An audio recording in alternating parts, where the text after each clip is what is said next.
আসসালামু আলাইকুম। আমাদের আজকের আলোচনার বিষয় হচ্ছে বর্গমূল নির্ণয়। অ্যাকচুয়ালি এই এসএসসি বা মাধ্যমিক লেভেলে এই বর্গমূল নির্ণয়টা তোমরা ক্লাস 7-এ শিখেছো। আর এই মাধ্যমিক লেভেলে এটা মাঝে মধ্যে বোর্ড পরীক্ষায় আসে না তা না। তবে খুব যে একটা আসে তা না, তবে এটা শিখে রাখা খুবই গুরুত্বপূর্ণ। কারণ বোর্ড পরীক্ষাতে কখন কি দিয়ে দেয় সেটা তো বলা যায় না। তো আমাদের যদি একটা স্ট্রং প্রিপারেশন নিতে হয় তাহলে অবশ্যই আমাদেরকে টোটাল প্রত্যেকটা টপিক্সের উপর একটা পৃথক পৃথক ভালো একটা জ্ঞান থাকতে হবে। সেজন্য আমরা বর্গমূল নির্ণয় করা শিখবো। আমি শিখবো, তবে একটা না, দুটো বর্গমূল নির্ণয় করা শিখবো। কারণ √2 অর্থাৎ 2 এর বর্গমূল নির্ণয় করব, ঠিক আছে, কিন্তু যখন 13 এর বর্গমূল নির্ণয় করবো তখন একটু ভিন্ন ভিন্ন কিছু সংখ্যা চলে আসবে। সেক্ষেত্রে কি করতে হবে আমি সেটা দেখিয়ে দেবো ইনশাল্লাহ। তো আমরা যাই। ধন্যবাদ। বর্গমূল নির্ণয়, তাই না?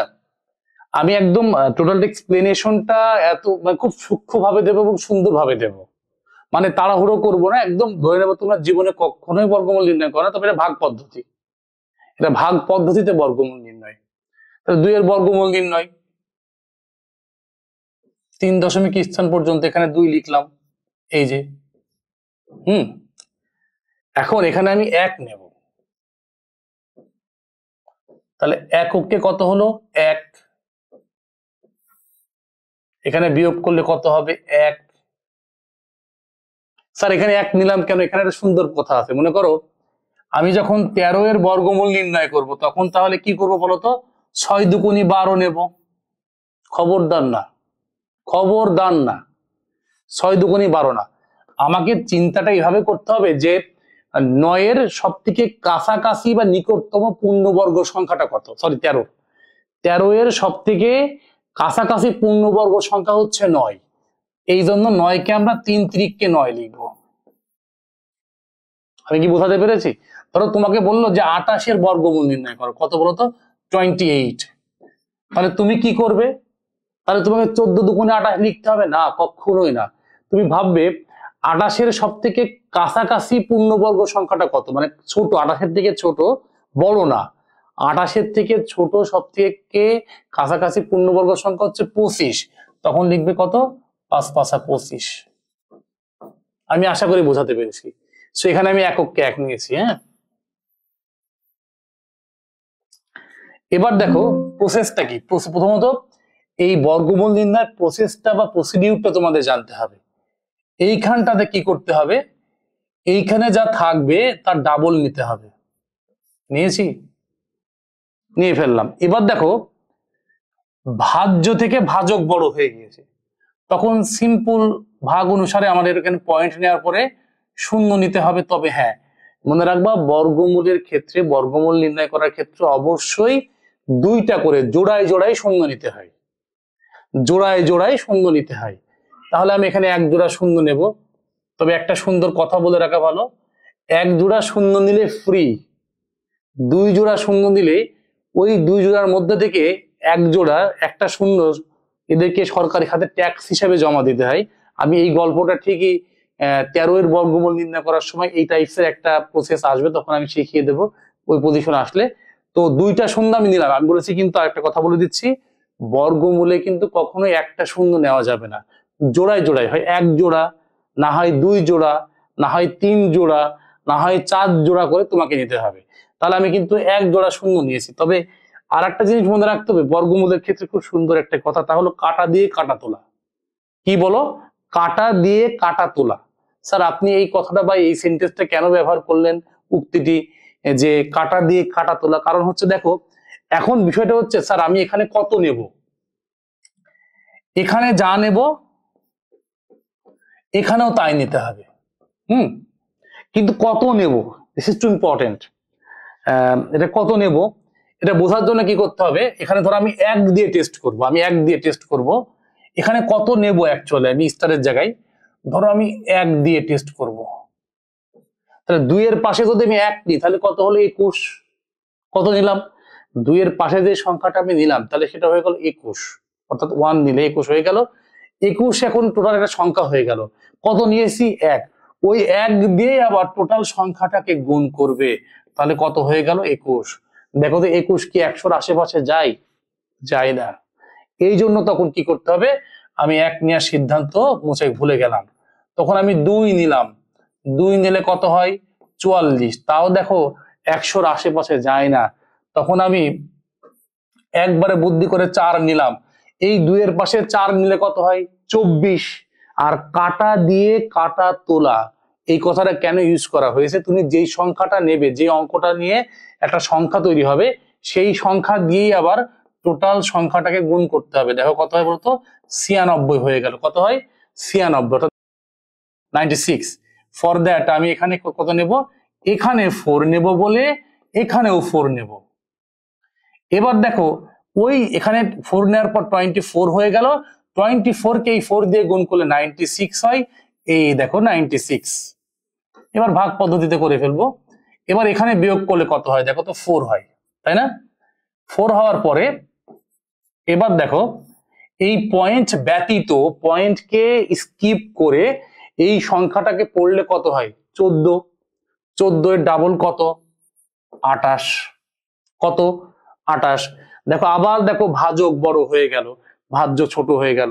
এই পয়েন্টটা একবার নিয়ে এসি, তাহলে আবার 00 নিলাম। আমি কিন্তু আগেই বলেছি সরকারের পক্ষ থেকে তোমাদের 2টো করে 0 ফ্রি দেওয়া হবে, অর্থাৎ 1 জোড়া করে নিতে হবে। যখন আমি 400 হয়ে গেল, এখন আবার এখানে যে সংখ্যা বসবে, আবার এখানেও কিন্তু সেই একই সংখ্যা বসবে, একই সংখ্যা বসবে, কিন্তু কত বসবে এটা তোমাকে ঠিক সেটা বুঝে নিতে হবে। সেটা গুণ করে করে দেখো, আমি 1 থেকে শুরু করব। 1 দিলে কিন্তু 281 হয়, তাই না? 1। এবার দেখো একটা দুর্দান্ত বিষয়, একই নিতে হবে। কেন একই নিতে হবে, তুমি যদি এখানে 2 নাও, তাই না, তুমি যদি এখানে 2 নিয়ে ফেলো, তাহলে 2 দিনে 2 দিয়ে গুণ করলে 4, 8 দুগুণে 16, 6 হাতে পড়ে কত 1, তাই না? 2 দুগুণে 4 আর 1 5। দেখো তুমি যদি এবার 2 নিয়ে ফেলো, তো সেক্ষেত্রে কিন্তু আর 400 এর বড় হয়ে যায়। এই জন্য আমি সিদ্ধান্তে পৌঁছালাম যে 2 নিলে যেহেতু বড় হয়ে যায়, সেহেতু এখানে আমি 1 নেব, আবার এখানেও 1 নেব। আমি কিন্তু আগেই বলে দিয়েছি যে তোমার এখানে যা নিতে হবে এখানেও তাই নিতে হবে। তাহলে 1 নিলে দেখো 281 হবে। কত হবে 281 হবে। ওকে, এবার দেখো এখানে আবার বিয়োগ করব, তাহলে এখানে কত হবে দেখো তো 9 হবে, হাতে পড়ে 1, তাহলে এখানে 9, তাহলে এখানে হলো 1, তাই না? হাতে পড়ে 1, আর এখান থেকে এখানে বিয়োগ করলে কত হবে 119, তাই না? এবার দেখো আবার এখানে যা আছে পয়েন্ট বাদে, পয়েন্ট টোটালটা পয়েন্ট বাদে 100 কত আছে বলতো 41। পয়েন্ট বাদে কল্পনা করলে 141।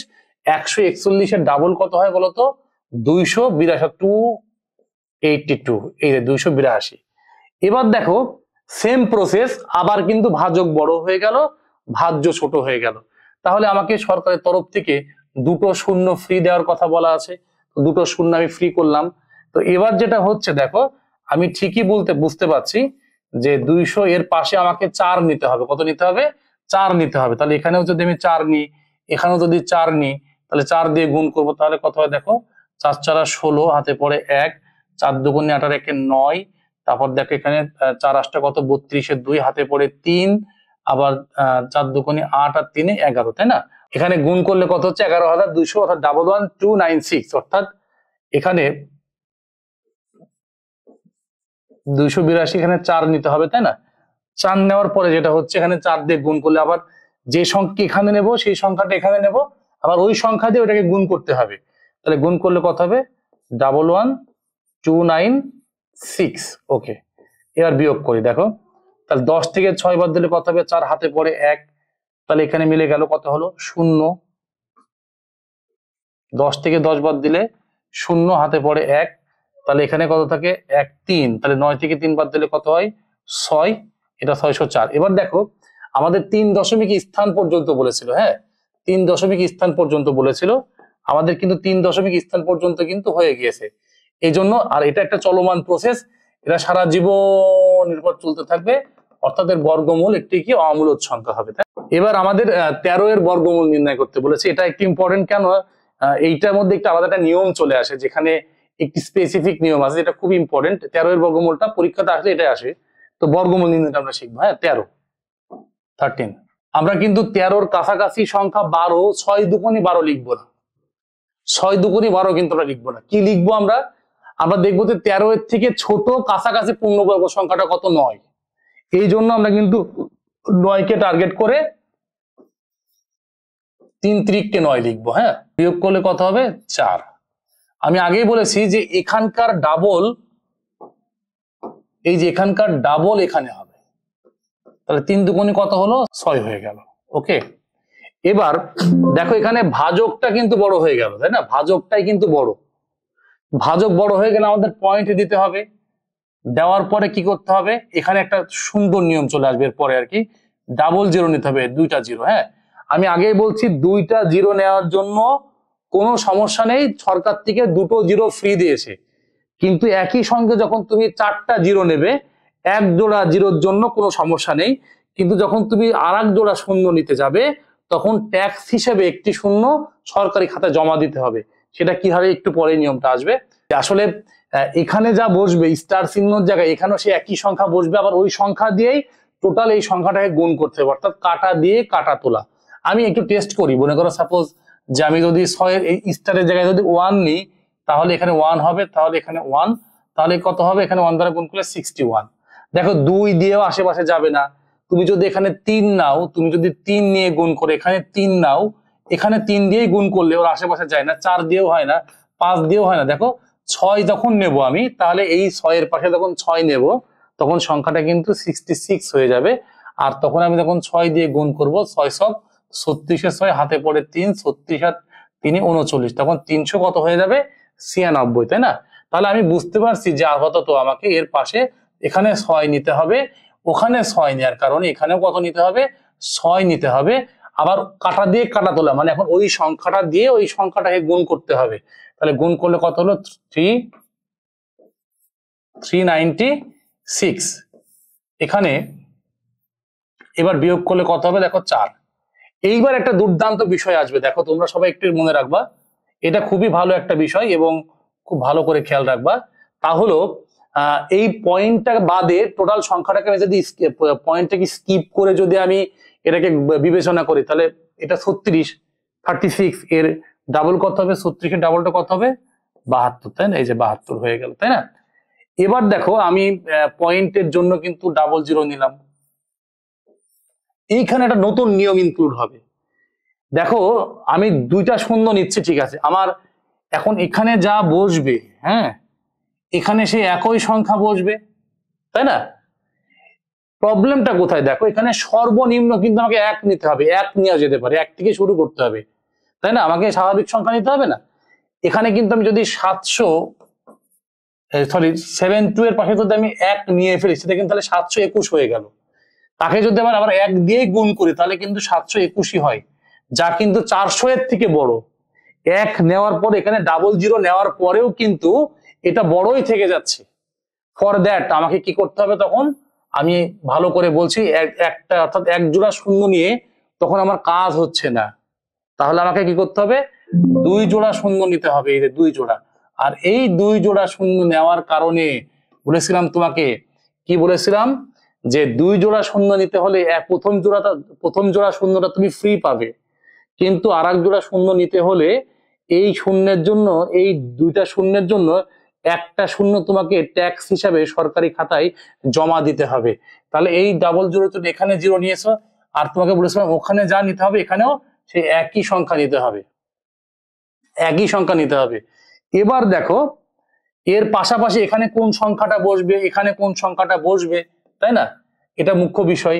দেখো এর পাশাপাশি বসাতে হলে আমি বুঝতে পারছি যে 1 নিয়েও এর পাশাপাশি যাবে না, 2 নিয়েও যাবে না, 3 দিয়ে গুণ করলে আসলে 3 না, এর পাশে যায় না, 4 দিয়ে গুণ করলে দেখেন 4 দিয়ে গুণ করলে 4 ছাড়া 16, 4 4 হবে না, তুমি 5 নিতে পারো। তার মানে কি হচ্ছে দেখো, আমি সিদ্ধান্ত নিয়েছি যে এই যে 720 এর পাশে 5 নেব, তাই না? যদি 5 নিই, অর্থাৎ স্টারের জায়গায় 5 নিলাম, স্টারের জায়গায় 5 নেব, যদি 5 নিই, কি নিয়েছি আমি নিয়েছি 5, তাহলে তাকে 5 দিয়ে আবার গুণ করতে হবে। গুণ করলে কত হয় দেখি তো, 5 5 25, তাই না? হাতে পড়ে কত 2, তাহলে কত হবে এখানে, এখানে শূন্য হয়ে গেল, ওটা যোগ হবে 2 হলো 25, 5 দুগুণে কত হলো 10 এর শূন্য, হাতে পড়ে কত 1, 5 7টা 35 আর 1 কত হলো 36, তাই না? তাহলে কত হবে দেখো, হ্যাঁ এই দেখো 3625, 4000 এর অলমোস্ট 36,025 অলমোস্ট 40,000-এর কাছাকাছি। ফর দ্যাট আমি যেটা করব, এখানে বুঝতে পারছি যে এখানে 5 দিতে হবে আমাকে, এখানেও 5 দিতে হবে। তাহলে ওটাকে ওই টোটাল সংখ্যাটাকে 5 দিয়ে গুণ করলে কত হয়? 36,025 হবে। এটাকে যদি বিয়োগ করা হয়, তাই না, তাহলে 10 থেকে 5 বাদ দিলে কত হবে? 5 হবে, হাতে পড়ে 1, 3। তাহলে 10 থেকে 3 বাদ দিলে কত হবে? 7, হাতে পড়ে কত? 1। তাহলে 1, তো 10 থেকে 1 বাদ দিলে কত হলো? 9, হাতে পড়ে কত? 1, 1, 7। 10 থেকে 7 বাদ দিলে কত হলো? 3, হাতে পড়ে কত? 1। আর বিয়োগফল থাকে না। এই দেখো, এটা কিন্তু চলমান কন্টিনিউয়াসলি প্রসেস, এটা কন্টিনিউয়াস প্রসেস, এটা চলতেই থাকবে আজীবন। এখন বিষয়টা হচ্ছে কি, এটা 3 দশমিক স্থান পর্যন্ত বলেছিল বলে কিন্তু আমি দশমিকের পরে 3 ঘর পর্যন্ত বর্গমূল করলাম, ঠিক আছে।